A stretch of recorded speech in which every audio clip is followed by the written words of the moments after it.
مسئلہ یہ ہے کہ ہمارے حدیث کے مطابق ہی حدیث یہ ہے کہ عورتیں زیادہ تر عورتیں اور زیادہ تر علماء کرام دجال کے اوپر بیعت ہو چکے ہوں گے.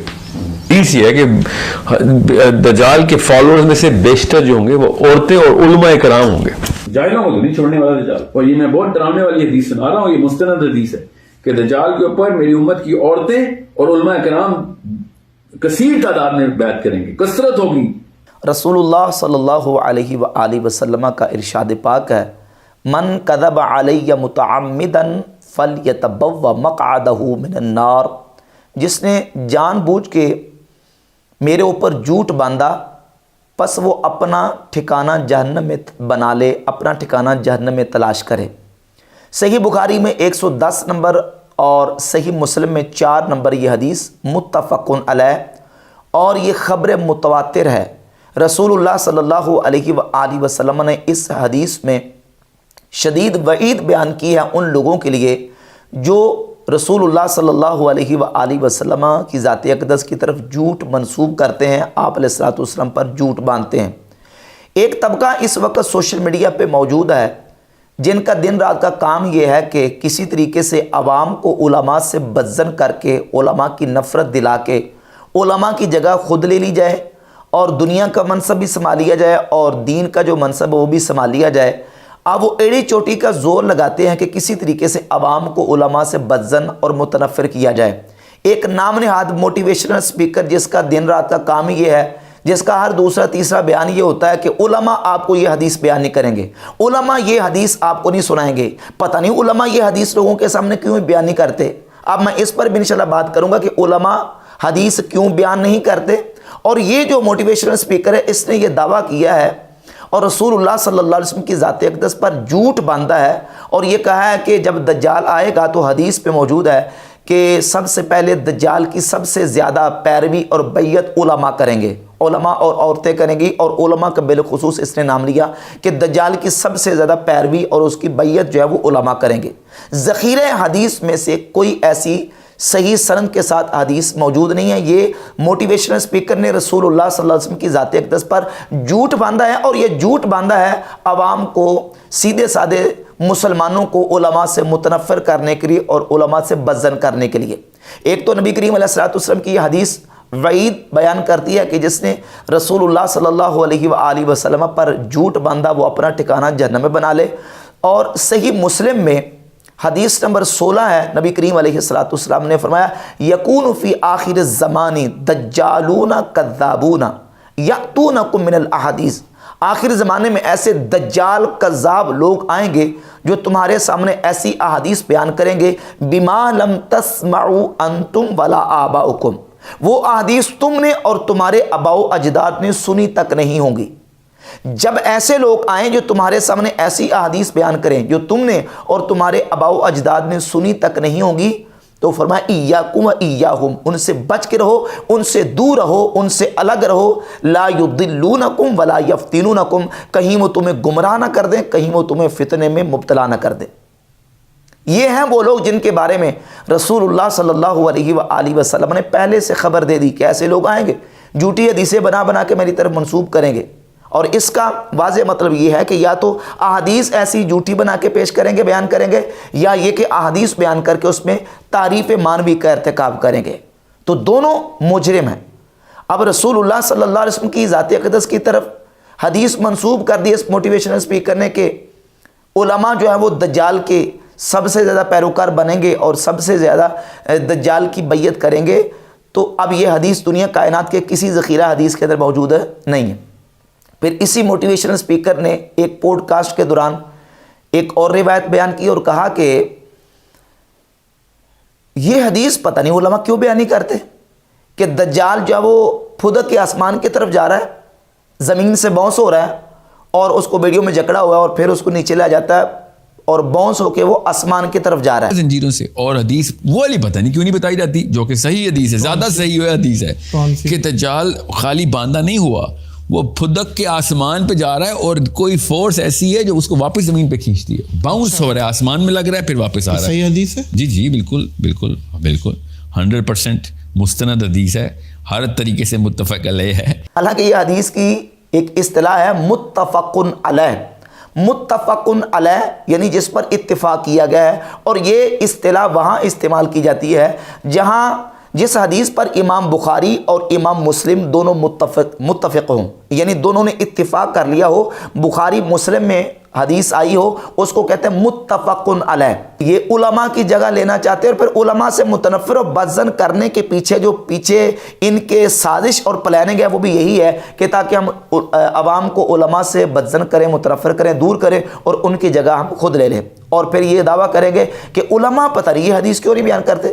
یہ حدیث آپ کو علماء نہیں بتائیں گے۔ بھائی علماء کیوں نہیں بتائیں گے؟ علماء کی کیا اس میں غرض پوشیدہ ہے کہ علماء کسی حدیث کو بیان نہیں کریں گے؟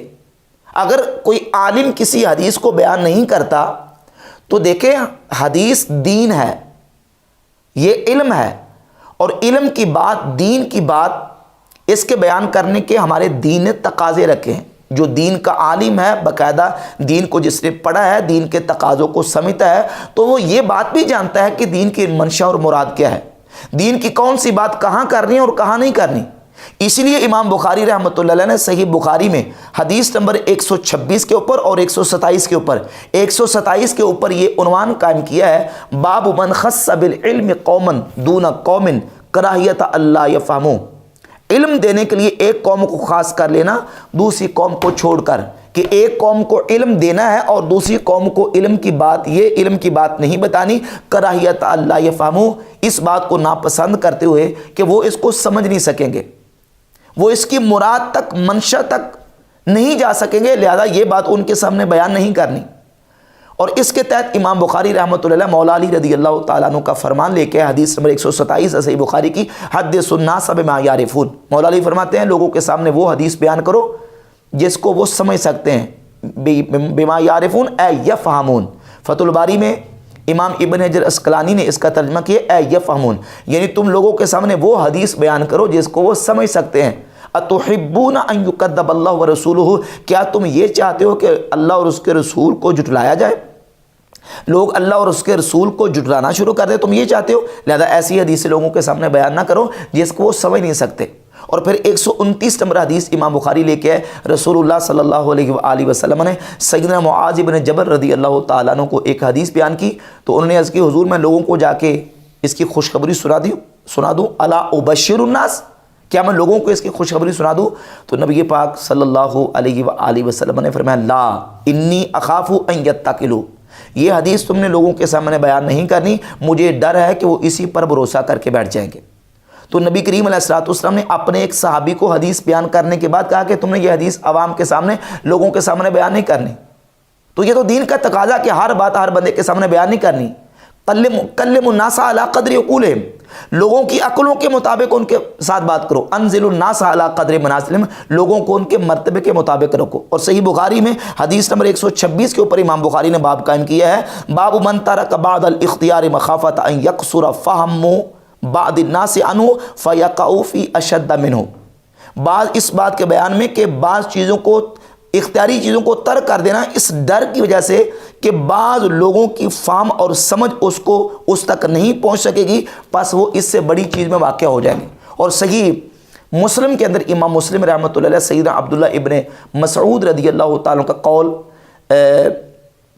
حدیث نمبر 14 میں لے کے آئے کہ عبداللہ ابن مسعود رضی اللہ تعالیٰ عنہ فرماتے ہیں ما انت بمحدث قوما حدیثا لا تبلغ عقولهم الا کان لبعضهم فتنہ، تو کسی قوم سے حدیث بیان کرنے والا نہیں ہے کہ جہاں تک ان کی عقل نہیں جاتی، الا کان لبعضهم فتنہ، مگر وہ بعض کے لیے فتنہ ہوگی۔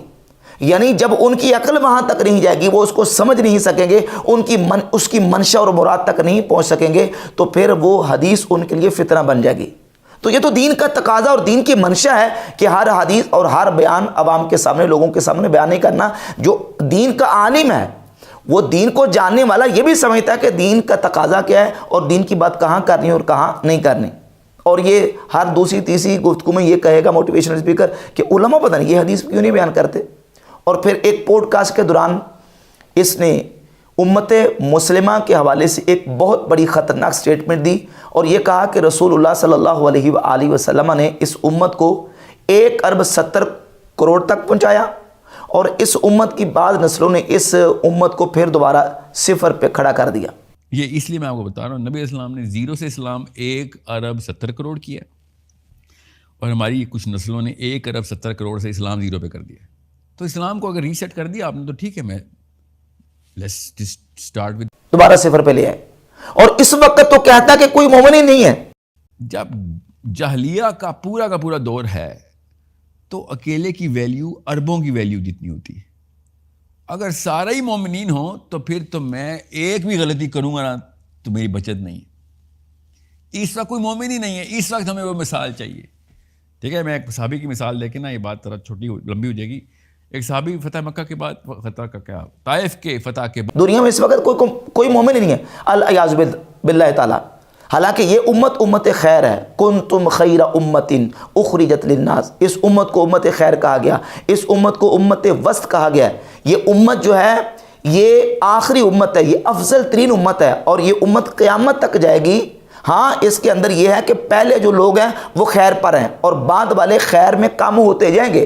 لیکن یہ نہیں ہے کہ یہ امت نعوذ باللہ تعالیٰ بالکل مٹ جائے، ختم ہو جائے، سارے کافر ہو جائیں اور ان میں سے مومن کوئی نہ رہے. یہ بالکل ایک بہت بڑا دین کے اوپر افتراء اور بہتان ہے، اور اس امت مسلمہ کی انسلٹ اور توہین ہے جو اس موٹیویشنل اسپیکر نے کی ہے کہ یہ امت جو اس وقت صفر پر کھڑی ہے اور یہ امت میں اس وقت تو مومن کوئی نہیں ہے، نعوذ باللہ تعالیٰ. حالانکہ اس امت کے اندر ہر دور میں، ہر زمانے میں قیامت کی صبح تک ایمان والے بحمد تعالیٰ قائم ہیں. بلکہ اس امت کی تو یہ شان ہے کہ رسول اللہ صلی اللہ علیہ وسلم کی حدیث ہے کہ یہ امت کبھی گمراہی پر جمع نہیں ہو سکتی. اس امت کو تو اللہ رب العزت نے یہ شرف عطا فرمایا ہے کہ یہ امت جو ہے وہ گمراہی پہ جمع نہیں ہو سکتی. اور یہ موٹیویشنل اسپیکر جو ہے وہ ثابت یہ کر رہا ہے کہ یہ امت اس وقت اس میں سے ایمان والے ختم ہو چکے ہیں اور اس وقت کوئی مومن نہیں ہے، اور یہ امت اس وقت نعوذ باللہ تعالیٰ صفر پر کھڑی ہے. یہ مسجدیں، یہ مدارس، یہ دینی مراکز، یہ قرآن کی تلاوت، یہ حدیث کی تلاوت اور دین کا جتنا کام ہے، اس کو سارے کے سارے کو نعوذ باللہ تعالیٰ صرف اپنی اس سوچ کے مطابق موٹیویشنل اسپیکر نے صفر کے برابر قرار دی ہے، جو کہ دین کے اوپر بہت بڑی جسارت ہے.